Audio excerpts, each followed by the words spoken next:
Konsep dasar akuntansi pemerintah. Organisasi sektor publik. Yang pertama yaitu definisi sektor publik. Menurut Mardiasmo 2002, dipandang dari sudut ilmu ekonomi, sektor publik merupakan sebagai suatu entitas yang aktivitasnya berhubungan dengan penyediaan barang dan jasa untuk memenuhi kebutuhan dan hak publik. Adapun menurut Indra Bastin, sektor publik disebut bidang yang membicarakan metode manajemen negara.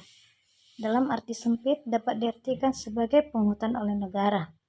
Selanjutnya menurut Indra Bastian, akuntansi sektor publik adalah mekanisme teknik dan analisis lembaga tinggi negara dan departemen di bawahnya, pemerintah daerah, BUMN, BUMD, LSM, dan yayasan sosial maupun pada proyek kerja sama sektor publik, meliputi lembaga pemerintah, organisasi sosial, yayasan, institusi pendidikan, dan organisasi kesehatan.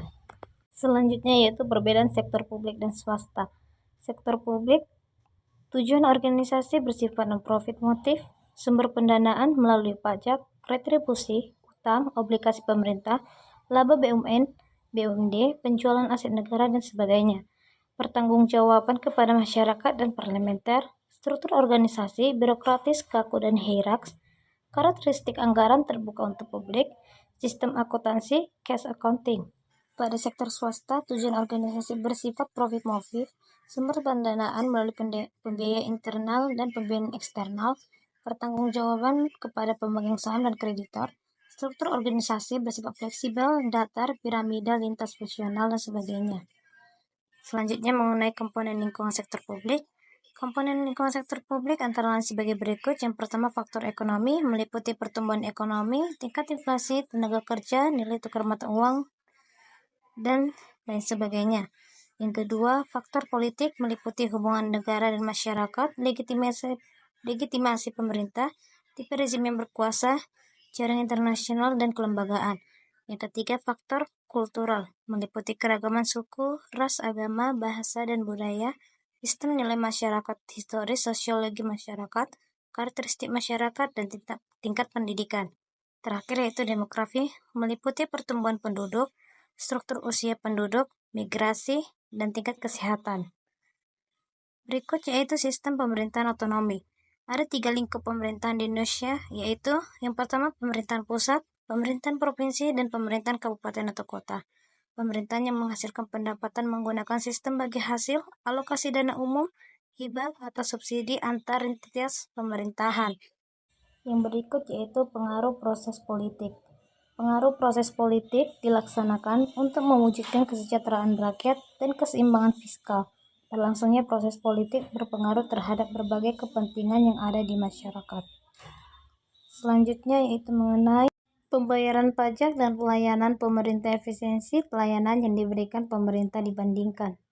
Pembayaran pajak dan pelayanan di pemerintah, efisiensi pelayanan yang diberikan pemerintah dibandingkan dengan pungutan yang digunakan untuk pelayanan tersebut sulit diukur. Pengukuran kualitas dan kuantitas pelayanan pemerintah relatif sulit diukur dikarenakan yang pertama, pembayaran pajak merupakan sumber pendapatan dari iuran yang bersifat memaksa. Yang kedua, jumlah pajak yang dibayar berdasarkan peraturan perundang-undangan.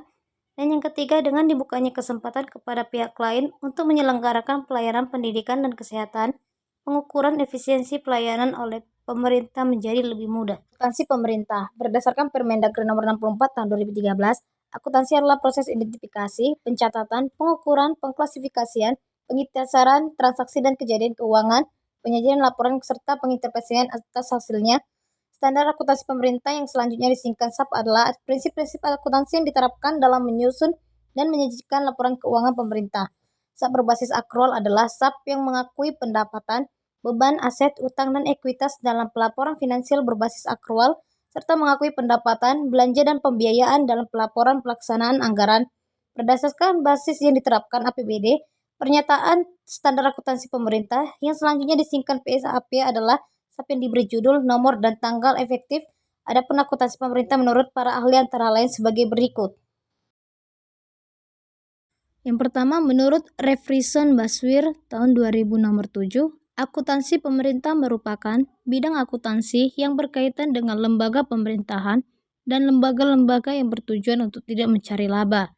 Yang kedua yaitu menurut Abdul Halim 2002 nomor 143, akuntansi pemerintah adalah sebuah kegiatan dalam rangka menyediakan informasi kuantitatif, terutama yang bersifat keuangan dan entitas pemerintah untuk pengambilan keputusan ekonomi yang bersumber dari pihak-pihak yang berkepentingan atas berbagai alternatif arah tindakan.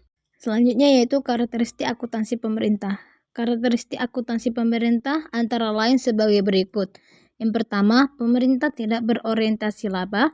Yang kedua, pemerintah membukukan anggaran. Yang ketiga, dalam akuntansi pemerintah dimungkinkan mempergunakan lebih dari satu jenis dana. Yang keempat, akuntansi pemerintah akan membukukan pengeluaran modal. Dan yang terakhir yaitu, akuntansi pemerintah bersifat kaku karena sangat bergantung pada pengaturan perundang-undangan. Yang kelima, kebijakan akuntansi. Berdasarkan Permendagri nomor 64 tahun 2013, kebijakan akuntansi adalah prinsip-prinsip, dasar-dasar, konvensi, aturan-aturan dan praktik-praktik spesifik yang dipilih oleh suatu entitas pelaporan dalam penyusunan dan penyajian laporan keuangan. Berikut yaitu mengenai basis akrual. Berdasarkan Permendagri nomor 64 tahun 2013, basis akrual adalah basis akuntansi yang mengakui pengaruh transaksi dan peristiwa lainnya saat transaksi dan peristiwa itu terjadi tanpa memperhatikan saat kas atau setara kas diterima atau dibayar. Basis kas adalah basis akuntansi yang mengakui pengaruh transaksi dan peristiwa lainnya pada saat kas atau setara kas diterima atau dibayar. Selanjutnya itu mengenai prinsip akuntansi pemerintah. Prinsip pencatatan akuntansi pemerintah antara lain sebagai berikut. Yang pertama yaitu basis akuntansi. Yang kedua prinsip nilai historis atau historical cost. Yang ketiga prinsip realisasi atau realization. Yang keempat prinsip substansi mengungguli bentuk formal atau substance over form. Yang kelima prinsip periodisitas atau periodicity. Yang keenam, prinsip konsistensi atau konsistensi. Yang ketujuh, prinsip pengungkapan lengkap atau full disclosure.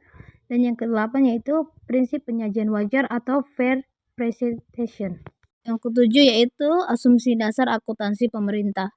Asumsi dasar dalam keuangan di lingkungan pemerintah adalah anggapan yang diterima sebagai suatu kebenaran tanpa perlu dibuktikan agar standar akuntansi diterapkan yang terdiri dari yang pertama yaitu asumsi kemandirian entitas. Asumsi kemandirian entitas berarti bahwa setiap unit organisasi dianggap sebagai unit yang mandiri dan mempunyai kewajiban untuk menyajikan laporan keuangan sehingga tidak terjadi kekacauan antar unit satu indikasi pemerintah dalam pelaporan keuangan.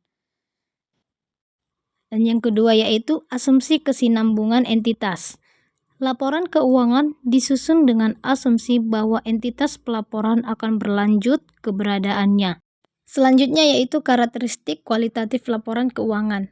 Kriteria kualitatif laporan keuangan adalah ukuran normatif yang perlu diwujudkan dalam informasi akuntansi sehingga dapat memenuhi tujuannya.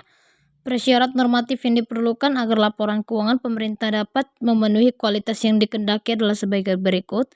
Yang pertama relevan, kedua andal, ketiga dapat dibandingkan, dan keempat dapat dipahami. Selanjutnya yaitu mengenai penyusunan kebijakan akuntansi.